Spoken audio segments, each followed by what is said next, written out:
Приветствую всех поклонников армянского футбола. Сегодня будет большой выпуск, потому как новостей накопилось очень много. Обсудим, конечно же, жеребьевку Лиги Наций, где у Армении снова знакомые соперники. Также поговорим о 4 интересных товарищеских встречах нашей национальной команды в марте и июне.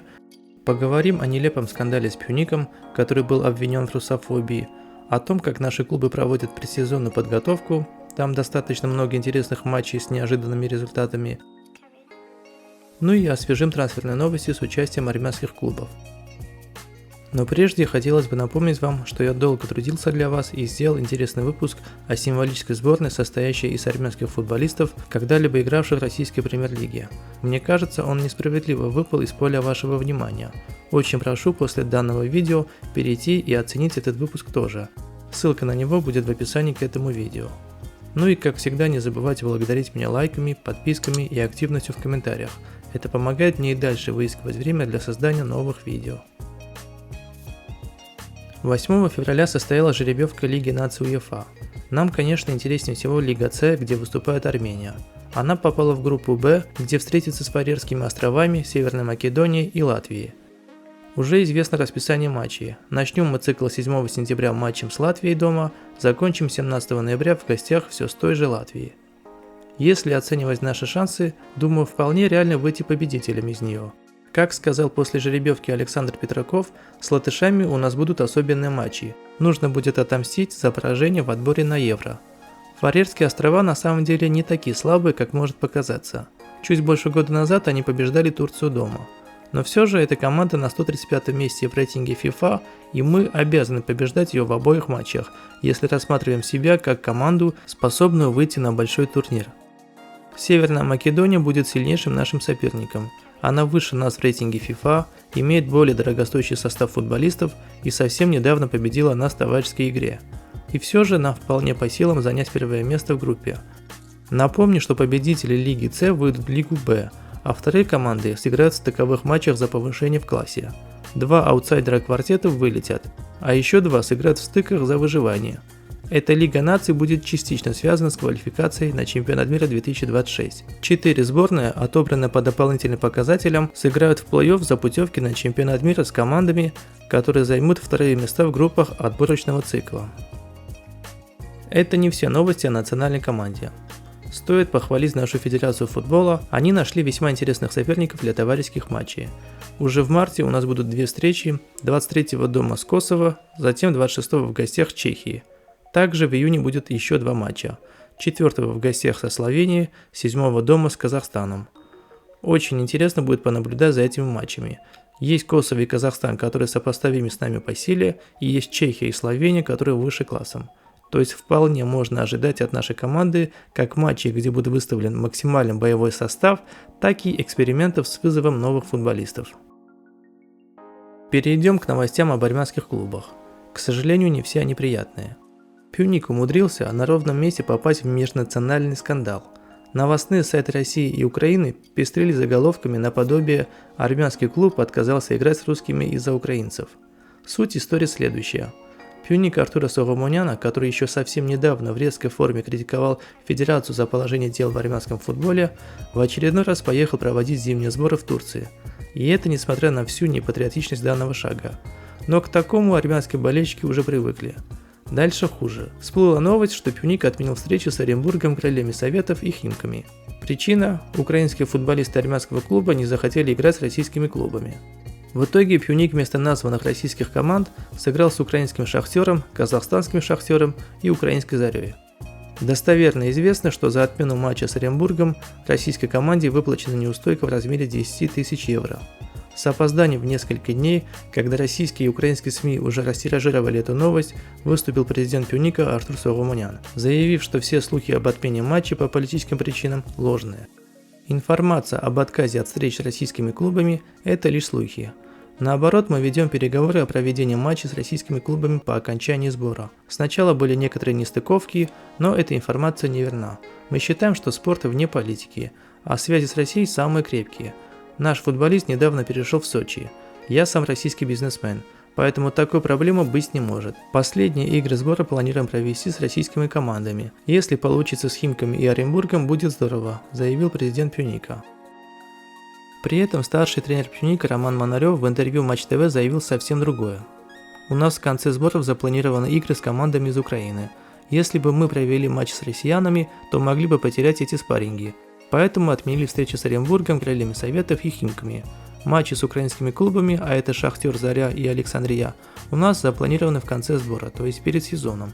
В конце сбора соперников найти было бы сложно. Сделали такой выбор, поэтому матчи с российскими командами мы были вынуждены отменить, сказал Манарев.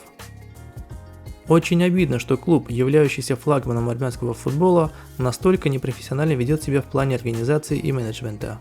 Напомню, что в Пюнике есть как украинские, так и российские футболисты. И выбирать соперников для клуба не их дело. Не хотят выходить на поле, получают штраф или выкупают свой контракт и идут туда, где их мнение важнее репутации клуба. Если же футболисты ни при чем, и это украинские клубы поставили такое условие, то нужно было вежливо отказаться от встреч с ними, заявив, что армянский клуб вне политики и готов играть со всеми клубами, но не готов плясать под интересы чужих клубов. Но это мое мнение, пишите в комментариях, что вы думаете по этому поводу.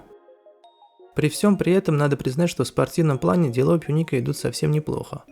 Команда уверенно идет на первом месте в чемпионате Армении, а зимой отлично показывает себя в товарищеских встречах. Например, была одержана уверенная победа со счетом 4-2 над казахстанским Ордебасы. На секундочку, это лидер чемпионата Казахстана, а после одержал победу со счетом 2-1 над карагандинским Шахтером. Также на счету Пюника победа над боснийским Бородцем и поражение от украинских Шахтера и Зари и латвийской Риги. Почти во всех матчах отлично себя показал вернувшийся в клуб Лука Юричич. Также клуб пополнил бывший его футболист, молдаванин Евгений Кучук. Не менее интересной встречей и у самого быстро развивающего клуба Армении НОА. Ереванцы провели встречу с питерским «Зенитом», причем надо оговориться, что чемпионы России выставили вполне боевой состав. Пусть всех бразильцев не было, но зато вышли игроки сборной России и Колумбии. Команды показывали яркий атакующий футбол и обменялись попаданием в штанги, но матч завершился нулевой ничьей. Лучшим футболистом встречи, на мой взгляд, стал новичок НОА Огнен Чанчаревич, не раз спасавший свою команду. Помимо него на поле вышли еще 3 кандидата в сборную Армении – Сергей Мурадян, Хованес Амбарцумян и Эдгар Мавсисян. В старте вышел также новичок клуба 33-летний Ndiaye, выступавший долгое время в английской премьер-лиге и испанской Ла Лиге. В других встречах НОА сыграл в ничью с катарским Аль-Гарафа и Аль-Марахия и победил Аль-Вагру. В армянском клубе много новичков, и команде только предстоит найти очертания основного состава. Помимо переходов, о которых было сказано в предыдущих выпусках, НОА также интересуется 25-летним полузащитником Логаном Роджерсоном. Последним его клубом был финский Хака. В чемпионате Финляндии в 52 матчах у него 7 голов и 11 голевых передач. Также за сборную Новой Зеландии у него 1 гол в 9 матчах. Урарту проводит тренировочный лагерь на Кипре, где тоже выдал ряд интересных матчей.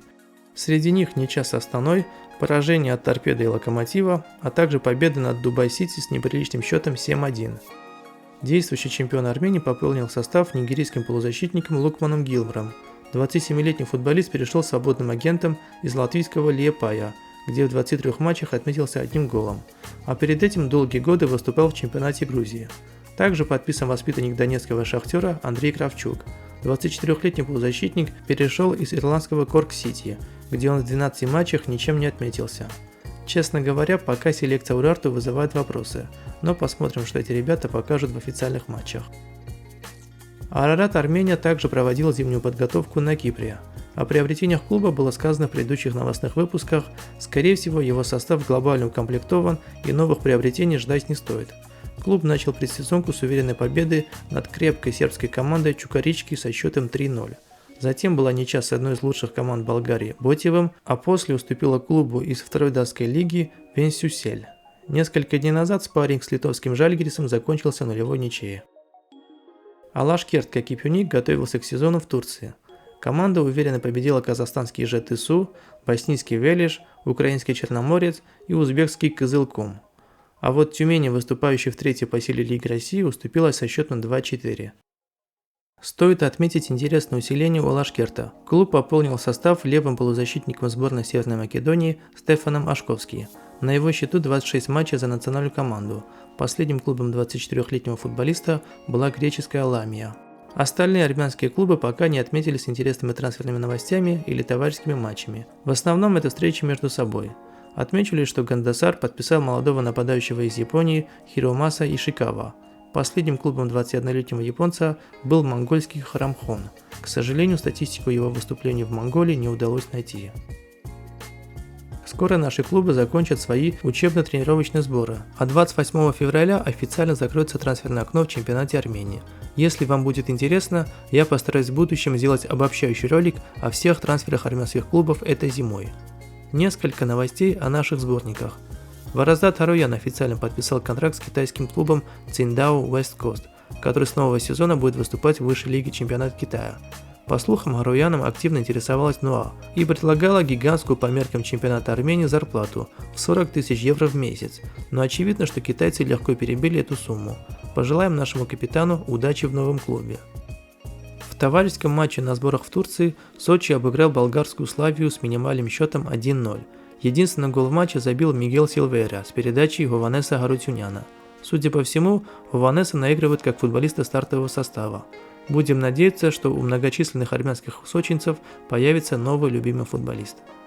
Ну и обсудим еще одну, уже запоздалую новость, а именно отсутствие Эдгара Севикяна в заявке футболистов Ференцвароша на Лигу конференции. Многие армянские болельщики были огорчены этим фактом, ведь возможность выступать в Еврокубках и в будущем перейти в топ-чемпионат и был настоящей мотивацией перехода футболиста в относительно слабый чемпионат Венгрии. Вот как объяснил отсутствие Севикяна спортивный директор венгерского клуба Тамаш Хайнал. По правилам УЕФА мы можем сделать 3 замены в заявке перед плей-офф Лиги конференции, что поставило нас в сложную ситуацию. В таких случаях приходится принимать очень трудные решения, которые зачастую могут быть даже несправедливыми. Учитывая все аспекты, особенно в оборонительной позиции, на данный момент существует много вопросов относительно того, когда эти игроки снова будут в стопроцентной форме. Генри Уинго в любом случае будет включен, а также Хабиб Магия и Кенан Кадро. Это будут 3 новых заявки в нашем составе. Напомню, что среди заявленных футболистов Генри Уинго – правый защитник, Хабиб Маига – опорный полузащитник, Кенан Кадро – центр-форвард. То есть выбора между Севикяном и конкурентом на его позиции не было. Конечно, эта новость не очень приятная, и все мы хотели увидеть нашего футболиста в игре с Олимпиакосом, но предлагаю дождаться возобновления чемпионата Венгрии и уже после этого давать оценку его переходу в стан Ференцвароша. Кстати, о его переходе. Отец Эдгара Мартирос Севикян заявил ложную информацию о том, что он якобы доплатил из своих средств 300 тысяч евро ради перехода сына в Венгрию. Вся сумма оплачена исключительно Ференцварошем, заявил отец футболиста. Замечу, что пока Эдгар является футболистом замены в новом клубе и еще не сумел завоевать место в старте, но будем надеяться, у армянского грильша все получится.